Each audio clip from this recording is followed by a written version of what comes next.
Kita langsung ke Romo Beni supaya ini informasi tidak simpang siur, bisa langsung diklarifikasi. Ini ada pernyataan dari salah satu santrinya Mama Gufron bahwa Abuya Gufron ini adalah ikon Pancasila lintas iman dari BPIP RI. Betul demikian? Itu nggak pernah ada itu. Klaim sepihak. Nama itu juga nggak pernah masuk ya. Nominasi mulai dari UKP zamannya Yudi Latif sampai sekarang yang baru dapat itu nggak ada itu. Berarti ngarang ini? Ya kan gini, ini kan gejala yang disebut dalam fenomena spiritual yang disebut spiritual narsisme. Dalam spiritual narsisme itu kerap kali bagaimana orang mencari validitas. Validitas itu orang mencari ketenaran dengan memanipulasi kebenaran. Kemudian orang itu ingin tampil. Lah, dimanja juga dengan teknologi itu orang akhirnya mencoba. Dan ini gejala universal ya. Bahkan di Eropa, Amerika, di Afrika orang ingin membangkitkan orang mati itu gejala umum. Dan sebenarnya ini terjadi karena apa? Ketika orang mengalami kekosongan spiritual. Jadi kalau kita melihat maka dalam teologi disebut ada diskresio, pembedaan roh. Mana roh yang betul-betul roh itu benar atau yang salah. Jangan-jangan itu roh jahat yang memanipulasi kebenaran kemudian seolah-olah menunjukkan kebaikan. Maka dalam depresio itu pentingnya kita melihat ini benar enggak? Tapi ini seorang tokoh yang kemudian memiliki banyak santri, membina 8 lembaga loh Romo. Ya karena dia punya kemampuan. Kalau kita melihat bagaimana misalnya di Afrika, di Amerika, mereka punya kemampuan untuk memanipulasi, meyakinkan dengan cara apa? Mereka mencoba mengambil ayat yang sepotong-potong itu dan pemahaman tidak utuh. Kalau orang biasanya ya, orang spiritual yang memang dekat dengan Tuhan, orang itu tidak akan pamer. Dan orang itu memiliki kerendahan hati, bahkan orang itu akan jauh dari keramaian. Dan orang-orang saleh seperti itu biasanya tidak mau menonjolkan diri. Maka dalam diskresio pembedaan roh, kalaunya orang itu arogan, sombong, menganggap dirinya seolah-olah yang bisa berkomunikasi, bahkan mampu membuka pintu neraka, surga, kiamat, itu ada sesuatu yang disebut ilusi kan. Nah, dalam ilusi itu kerap kali terjadi bagaimana kesadaran palsu yang terjadi. Dan ini fenomena sosial di hampir semua negara mengalami itu. Maka orang memitoskan dirinya. Ada yang menjadi guru spiritual macam-macam, tapi kebanyakan ujung-ujungnya juga motifnya ekonomi. Bahkan Romo Beni, mohon maaf tadi video-video yang kami tampilkan, yang datang ke tempat Mama Gufron ini bukan orang sembarangan. Ya, mereka punya pangkat, mereka punya jabatan, bisa interaksi langsung sama Mama Gufron. Ya kan gini, kalau orang dengan karismatik itu kan bisa mempengaruhi orang kan. Nah yang dipengaruhi itu kerap kali kan orang mencari. Di India juga sama, guru-guru spiritual itu juga banyak orang-orang artis besar datang. Karena itu, maka yang penting dalam beragama itu kan beriman itu kan berilmu. Semakin orang memiliki ilmu kedalaman dalam ilmu agama, ya orang tidak mudah disesatkan. Pikiran-pikirannya tidak bisa dimanipulasi. Maka pentingnya pembinaan dalam hidup rohani itu kan harusnya ada yang namanya, ini kan wacana harus dilawan dengan wacana juga. Lah, membangun narasi, misalnya narasi itu menjelaskan bahwa hal seperti ini tidak benar. Hal seperti itu kalau itu pengalaman dia pribadi, itu kan klaim pribadi dan klaim kebenaran pribadi tidak bisa menjadi klaim seolah-olah saya mengatakan saya bisa loh kok berkomunikasi dengan Tuhan. Saya loh bisa ketemu misalnya dengan malaikat Jibril. Itu kan tidak bisa dibuktikan. Sesuatu tidak dibuktikan, kalau orang itu benar-benar saleh, dia punya pengalaman rohani seperti itu, orang akan diam biasanya. Dan orang-orang seperti itu memiliki kerendahan hati yang luar biasa. Orang-orang seperti itu biasanya orang-orang yang tidak mau dipromosikan, bahkan tidak mau diketahui.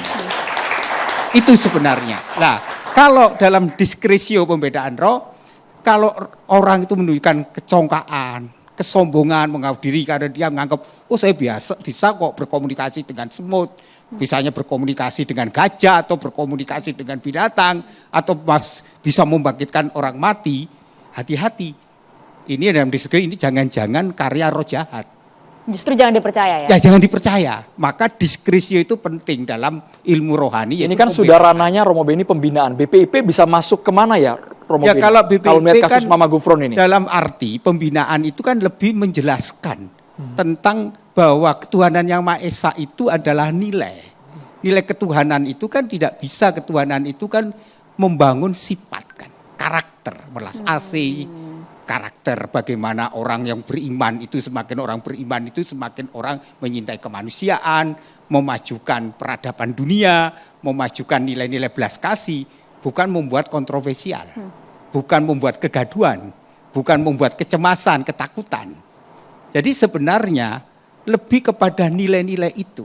Tapi kalau kita lihat dalam beberapa ceramahnya justru mengagung-agungkan Pancasila. Nah, itu kan bagian yang saya katakan tadi, bahwa di dalam narsisme spiritual itu bisa saja orang menggunakan, memanipulasi apapun untuk apa? Validitas. Seseorang mencari ketenaran, mencari dukungan, dan mencari pengikut sebanyaknya. Maka orang tersebut selalu mengklaim dirinya yang baik, selalu dia tidak pernah mengatakan semua itu teman dan semua itu dirangkul. Dan sekali lagi klaim bahwa dirinya diyakini sebagai ikon Pancasila lintas iman dari BPIP, salah itu ya? Nggak ada. BPIP juga pernah berkunjung tidak? Nggak pernah juga, sama karena sekali ya? saya dari Malang aja baru tahu dengar gitu loh.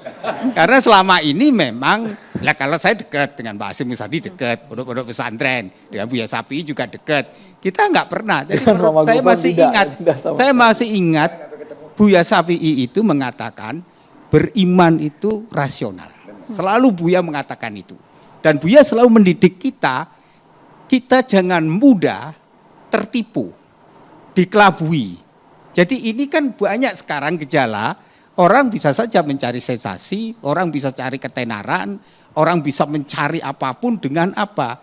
Membangun satu kesadaran palsu itu. Dan kesadaran palsu itu dengan cara apa? Dia menggunakan otoritas validitasnya. Validitasnya apa? Oh misalnya, saya menulis buku. Kan suatu yang nggak rasional, misalnya 550. Bahasa Ibrani itu nggak gampang. Ngomong-ngomong soal bahasa Suryani, kita Rame punya cuplikan-cuplikan bahasa Suryani ya ini ya. Maria dan juga pemirsa, mungkin Gus Naji bisa membaca ini secara sempat viral. Apakah betul ini bahasanya huruf-hurufnya? Iya. Sambil dilihat, Gus. Iya. Sempat. Jadi begini, saya sendiri pernah berinteraksi langsung ya dengan penutur bahasa Suryani. Bukan dengan Mama Gufron ya, Gus? Iya. Jadi saya dulu pernah kebetulan saya dulu kuliah di Suriah, itu ada komunitas yang memang masih menggunakan bahasa Suryani. Di daerah Maklula namanya, itu memang bahasa Suryani ini adalah bahasa ya kuno, memang muncul sejak masuk ke Suriah itu abad keempat. Masehi itu sampai sekarang masih digunakan. Tetapi sejauh yang saya tahu bahasa Suryani ini digunakan oleh mereka yang populasinya cukup banyak sebetulnya, ada 1 juta penutur. Dan yang kedua, selain mereka yang menggunakan orang-orang Kristen Ortodoks, bahasa Suryani ini kalau di pesantren lebih banyak atau di klinik, masyarakat lah, itu identik dengan klinik ya. Karena selama ini banyak dipakai sebagai jimat seperti yang tadi ditunjukkan, itu adalah tulisan ya. Jimat sebetulnya itu ya, karena di kitab-kitab kitab Al-Aufaq misalnya, anti peluru atau kitab Syamsul Ma'arif dan lain sebagainya, itu adalah kitab tulisan-tulisan yang memang untuk perdukunan gitu ya.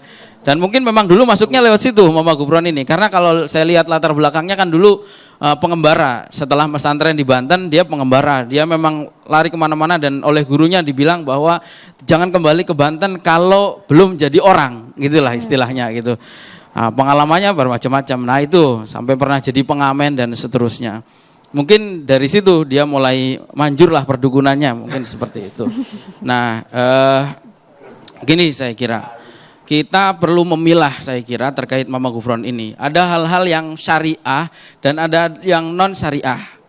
Tentu kita juga jangan terlalu supaya kita jelas posisinya.